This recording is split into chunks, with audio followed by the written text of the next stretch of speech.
welcome to another edition of Indy 500, the classics. I'm Mike King, along with Speedway historian Donald Davidson. We're here inside the beautiful Indianapolis Motor Speedway Hall of Fame Museum. And Donald, you know, when this roadster was unloaded from its trailer back in 1962, its team was getting set to tackle a new racing surface. Effectively so. For the most recent years, at least, the greater part of the main straightaway had still been of bricks and mortar.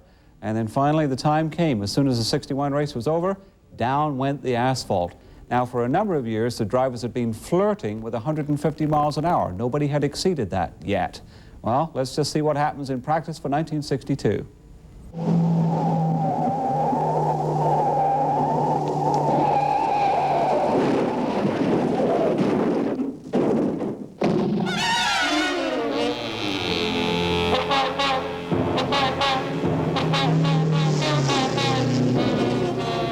Even a veteran driver like Jimmy Daywalt can push his car beyond the ragged edge.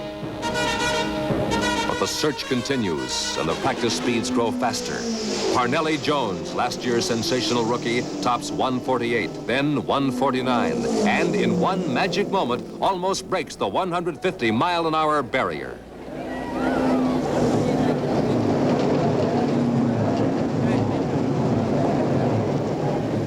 Leaping to the track from the pit wall, car owner J.C. Agajanian applauds his new threat to the track record. But the quest for speed is difficult for Eddie Sachs. He's won the pole position 2 straight years, and he'd like to make it 3 times, something that's never been done before.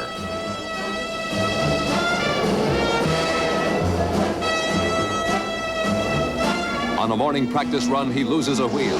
It follows his car down the track while sparks fly from the hub, scraping the pavement. Eddie is okay, but it's the first day of qualification, and his car needs repairs before he can make an official run for a position in the big race. More than 150,000 spectators come to the first day of qualification. They know the best drivers and the fastest cars will make their bids for the top starting positions. More than 70 race cars will try, but less than half will win their chance to start the race.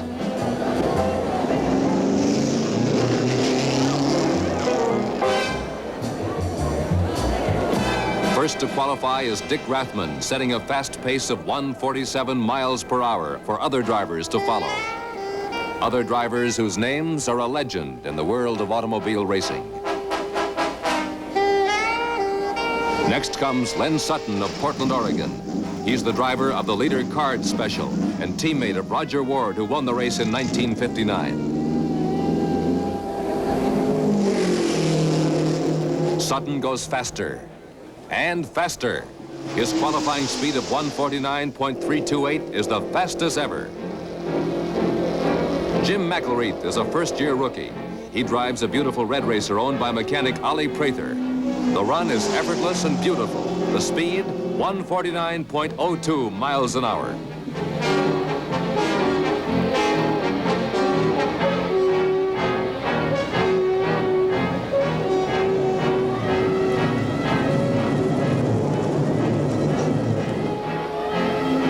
Parnelli Jones believes records are made to be broken, and he qualifies at a new record speed of 150.370 miles per hour. His fantastic run showed all 4 laps in the 150-mile-an-hour bracket. He's the Indianapolis hero of the day, and the newspapers, anticipating his top qualifying speed, headline him as the man to beat.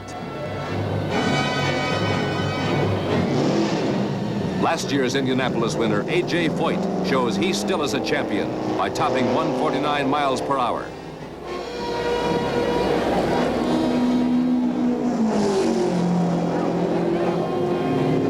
Dan Gurney qualifies the most unusual car on the track.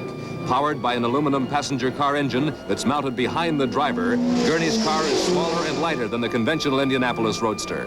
The innovation is successful as Gurney qualifies at 147.886.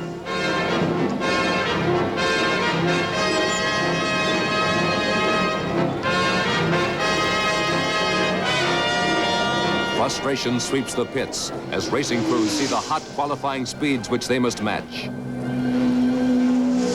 Race fans watch driver after driver start a qualification attempt only to be called back by his crew, fearful that man and machine will fail to reach the new high speeds of 1962.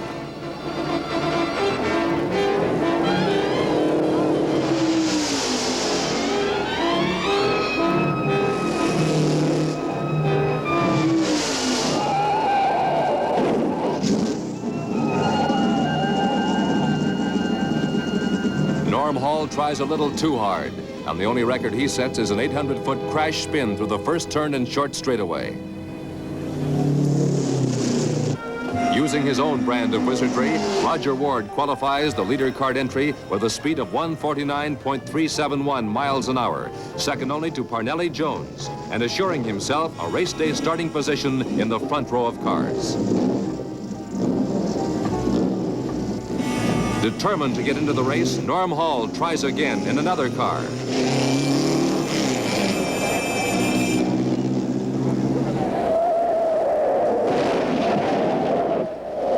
He pushes too hard in the first turn and once again hits the wall, a terrific blow.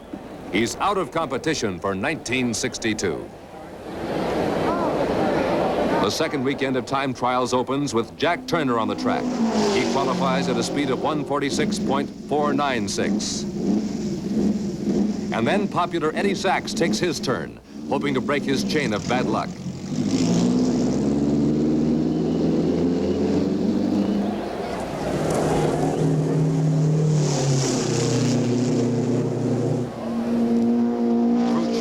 Bronner nods approval of his qualifying speed, and Sachs wins a starting position with a qualifying time of 146.431.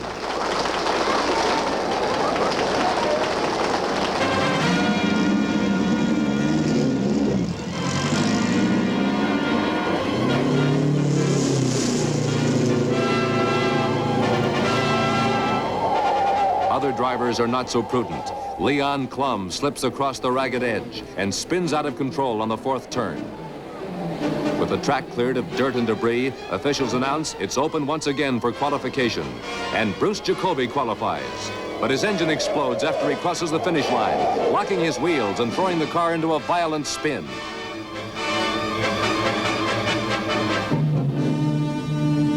Jacoby recovers nicely, saving the car for the race. Men and machines alike are suffering from unseasonable heat. The track temperature is recorded at 141 degrees. But qualifications must continue as time runs out.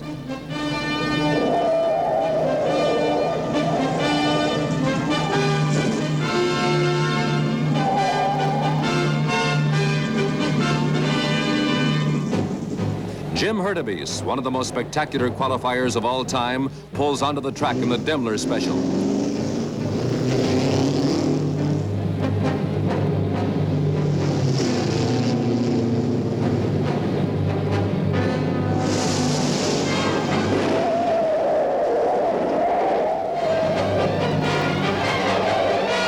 Three jolting crashes against the concrete wall twist his car into junk and keep it out of competition.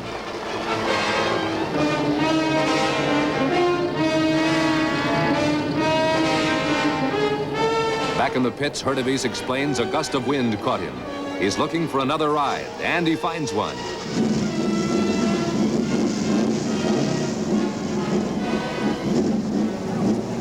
Without ever driving the car before, he climbs into the Jim Robbins Special and drives just like he grew up in it during closing moments of time trials, qualifying at a speed of 146.963 miles per hour. Spectators are overjoyed that colorful Jim Hurtubise will compete in the 500. And one particular spectator, his wife, is the happiest of all.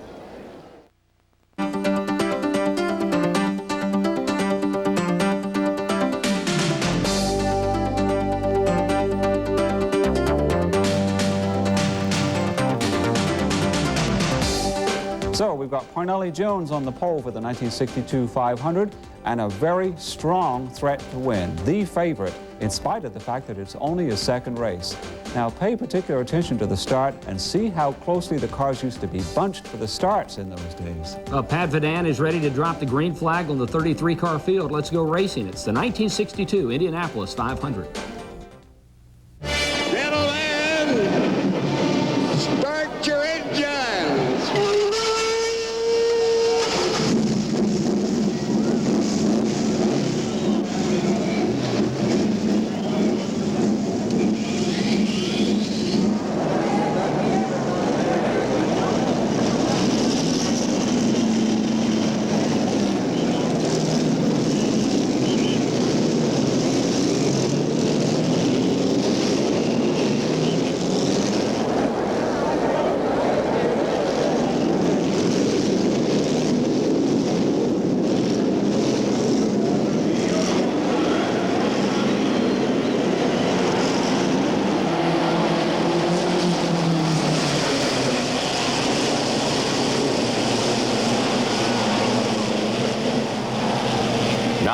Each driver is on his own for 200 laps, 3.5 grinding, deafening hours. From his pole position, Parnelli Jones takes the lead. The field begins to string out with Parnelli widening the gap. Setting a sizzling pace, he roars on far ahead of the others. He increases his lead going down the main straight, and he's way out in front at the beginning of the second lap.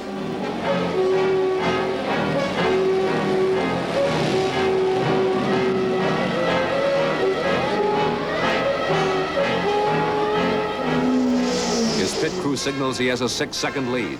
His car owner, J.C. Agajanian, tense but happy. The young Californian is setting a fantastic pace. Driving duels are developing back in the pack as Roger Ward and Foyt fight for the second spot.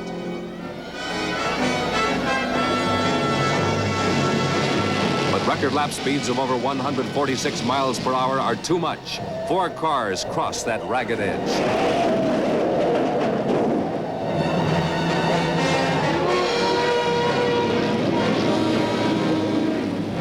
Three of the drivers walk away while Jack Turner is taken to the hospital. He has a broken toe and a big headache. His car wrecked beyond repair.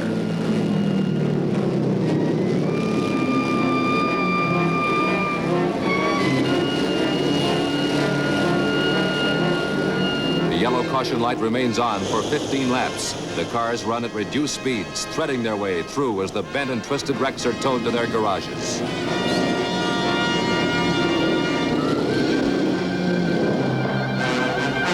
Then the green flag sends Parnelli on his way again, full speed ahead. He leads the others back into competition. They charge and jockey for better positions.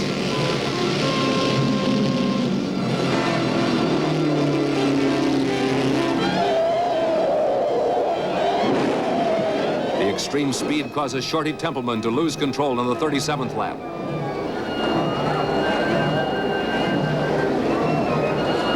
His pit crew pushes the car from the head of the main straightaway back into the pits. Shorty's okay, and his car is not damaged. After necessary tire changes, he goes back in the race. Now the routine pit stops begin. Dan Gurney's advanced design car is lifted from the pit area surface by an air jack. The car gets 3 new tires and almost 30 gallons of fuel. Gurney gets clean goggles, a drink, and he's rushed off, back in the race once again.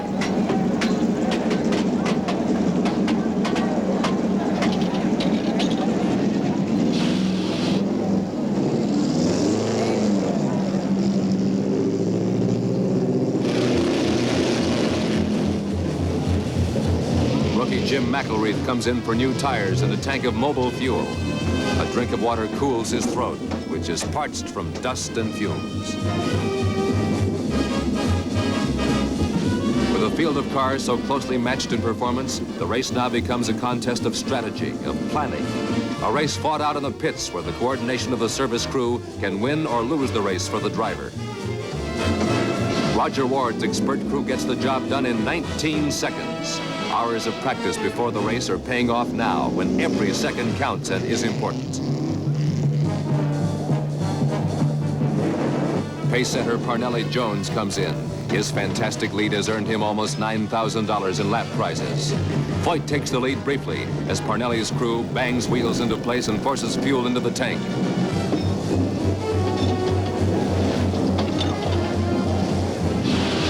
"21 seconds, and he's on his way, building up speed to rejoin the battle.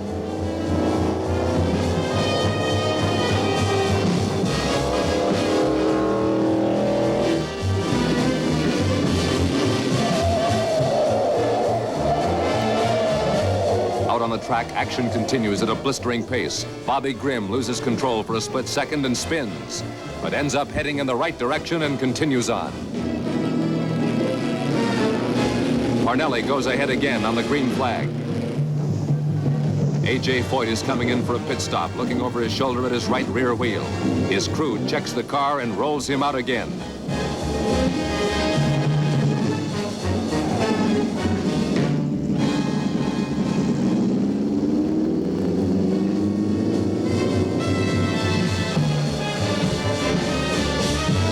Later, a wheel comes off. He spins into the infield. The wheel won't quit. It rolls along on its own.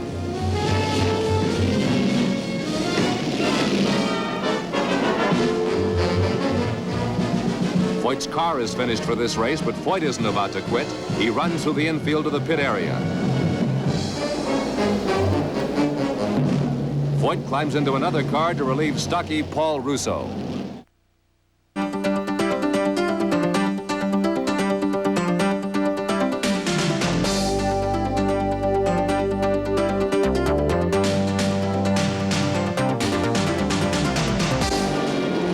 So the race goes on.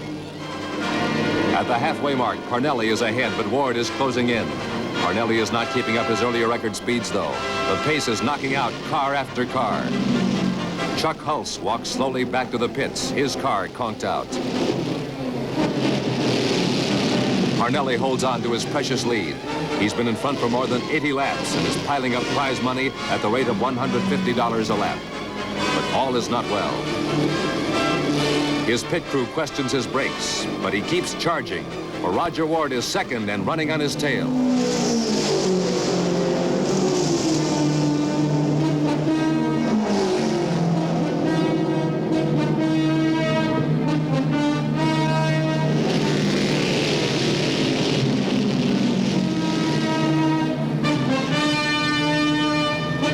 But Ward must make another pit stop.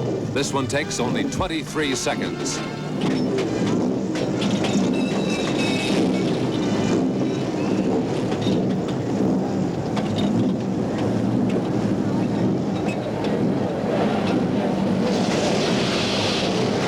He goes, chasing Parnelli.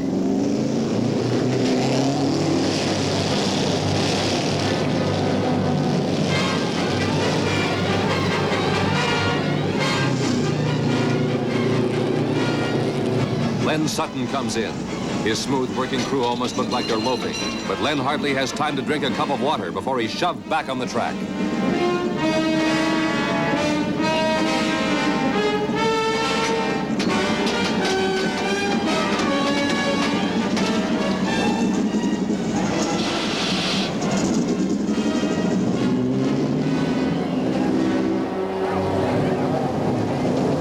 Eddie Sachs, who's doing a beautiful job of driving and has fought his way into third place from the 27th spot, is in for tires and fuel, but not for long.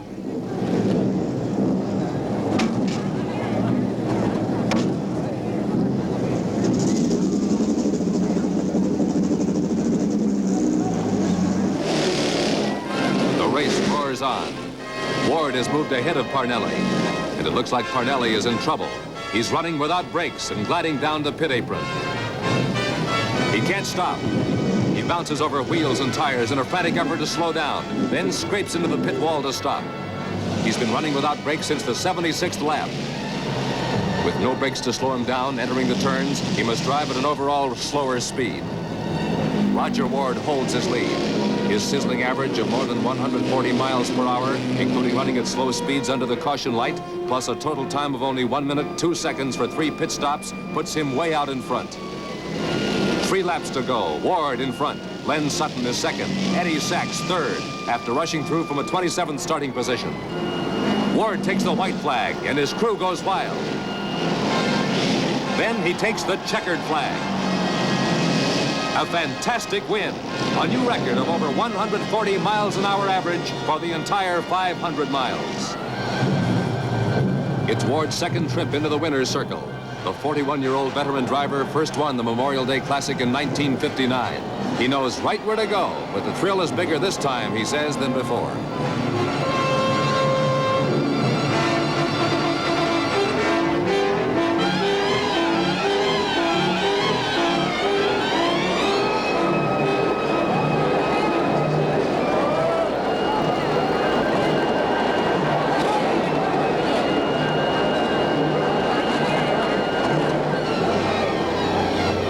Len Sutton is second. He jumps for joy, hugging his mechanic, Chiki Hiroshima.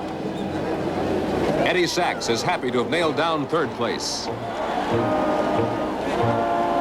And Parnelli Jones finishes the race without a sign of brakes on the car.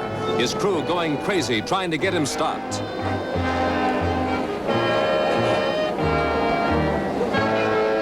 And now Roger Ward goes out to receive an ovation from the crowd. He has won. He has conquered the Ragged Edge.